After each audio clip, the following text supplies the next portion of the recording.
আপনি আজকে দেন আমাকে প্রধানমন্ত্রিত্ব, আজকেই আমার পতন হয়ে যাবে। হাসিনার পতন হয়েছিল তাও 16 বছর লাগছিল। আর আমার মতো ইউসুফ জাহান, যাকে আপনি অনেক বড় নেতা মনে করেন, আমার কথা বাদ দেন, ডক্টর আসাদুল্লাহ গালিব হাফিজুল্লাহর কথা ধরেন, আজকে তাকে ইসলামের রাষ্ট্রের প্রধান বানান, 24 ঘন্টার মধ্যে তার পতন হয়ে যাবে। পতন করবে এই বাংলার কথিত অশিক্ষিত বহির জ্ঞান বিবর্জিত মুসলমানরা। আমেরিকা করবে না, মোদি করবে না, ইসরায়েল করবে না, আমার দেশের কথিত মুসলমান তার পতন ঘটিয়ে দেবে। এই জন্য ইসলামী খেলাফত প্রতিষ্ঠার প্রথম পর্যায়ে প্রথম অন্তরায় হলো এই কথিত অশিক্ষিত বহির্জ্ঞান বিবর্জিত মুসলমানরা। এই বহির্জ্ঞান বিবর্জিত মুসলমান থেকে আপনারা বেরিয়ে আসুন, বেরিয়ে আসুন, বেরিয়ে আসুন, যে কোনো মূল্যে বেরিয়ে আসুন। আপনার বাড়িতে, আপনার মসজিদে, আপনার কলেজে, আপনার ইউনিভার্সিটিতে, আপনার সচিবালয়ে আপনি কোরআন এবং হাদিসের শিক্ষা ছড়িয়ে দিন। না হলে আপনার মাধ্যমে কখনো ইসলামী হুকুমত প্রতিষ্ঠা হবে না। বহির্জ্ঞান বিবর্জিত কথিত মুসলমান, এরাই হলো ইসলামী খেলাফত প্রতিষ্ঠার প্রধান শত্রু, প্রধান বাধা, প্রধান দেওয়াল।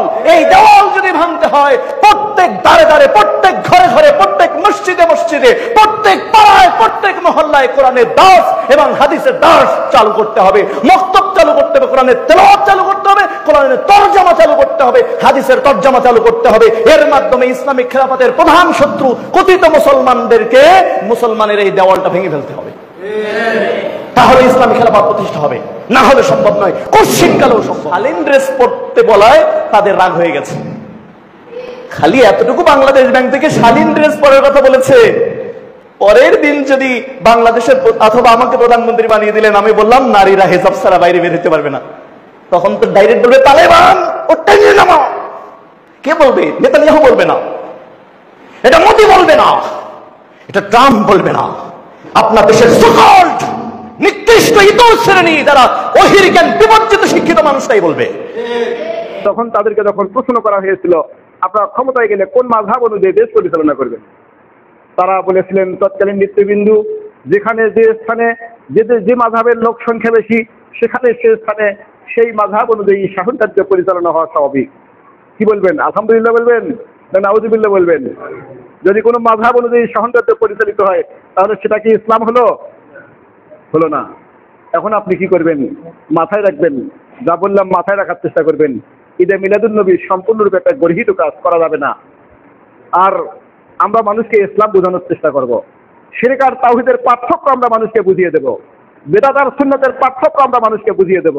ফলে সে নিজের মতো করে নিজেই পরিবর্তন হয়ে যাবে, যেমন পরিবর্তন হয়েছিলেন তৎকালীন বাদশা নাজ্জাশী। শুনেননি নাজ্জাশীর ইতিহাস?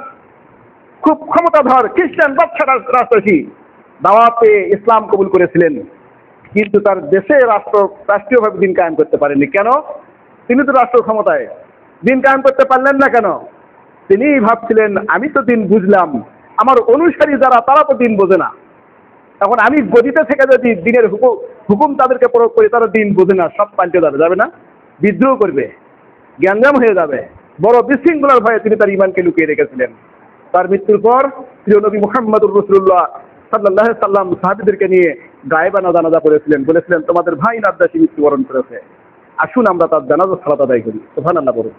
তাহলে বোঝা গেল যে দিন তাদেরকে নিয়েই, রাষ্ট্রীয় ক্ষমতা দখল করে তাদেরকে নিয়ে দিন কায়েম করা সম্ভব, যারা দিন বোঝে, যারা পর্দা বোঝে, যারা সালাতের গুরুত্ব বোঝে, যারা সিয়ামের গুরুত্ব বোঝে, যারা হজ্জের গুরুত্ব বোঝে, যারা তাওহীদ বোঝে, শিরক আর তাওহীদ বোঝে, তাদের নিকট তাদেরকে নিয়েই দিন প্রতিষ্ঠা করা সম্ভব। যারা এটা বোঝে না, তাদের কাছে বলা মানে ওই যে খিজিরের কাহিনী আমি বলছিলাম না, যে খিজির মুসাকে বললেন যে কেমন করে সে ধৈর্য ধরতে পারে, কেমন করে হে মুসা তুমি ধৈর্য ধরতে পারো, যার যে বিষয়ে জ্ঞান নাই সে বিষয়ে ধৈর্য ধরবি কেমন করে? ঠিক কিনা কোন কথাটা বিস্তারিত আমি বলছি না, সে সময় নেই। খুতবার মাঝে মুসা আলাইহিস সালাম বললেন আমি অবশ্যই ধৈর্য ধরবো। খিজির বললেন কেমন করে, যার যে বিষয়ে জ্ঞান নাই? সম্মানিত উপস্থিতি, অবশেষে খিজির বললেন হে মুসা তোমার আল্লাহ প্রদত্ত কিছু জ্ঞান আছে যে জ্ঞান আমার নাই, আমারও আল্লাহ প্রদত্ত কিছু জ্ঞান আছে যে জ্ঞান তোমার নাই। অতএব যার যে বিষয়ে জ্ঞান নাই সে বিষয়ে ধৈর্য ধরতে পারবে না। ওই নারীর পর্দার বিষয়ে জ্ঞান নাই, পর্দা নারীর জন্য কত সংরক্ষিত ব্যাপার, কত বড় হিফাজত, কত বড় শান্তিদায়ক বিষয়। সম্মানিত উপস্থিতি, ওই নারী বোঝে না, না বোঝার ফলে সে উলম্ব দগ্ধ জীবনকে পছন্দ করে। ওকে বুঝাতে হবে, মাথায় যখন একবার ঢুকবে তখন সে অবশ্যই পর্দা করবে। সম্মানিত উপস্থিতি।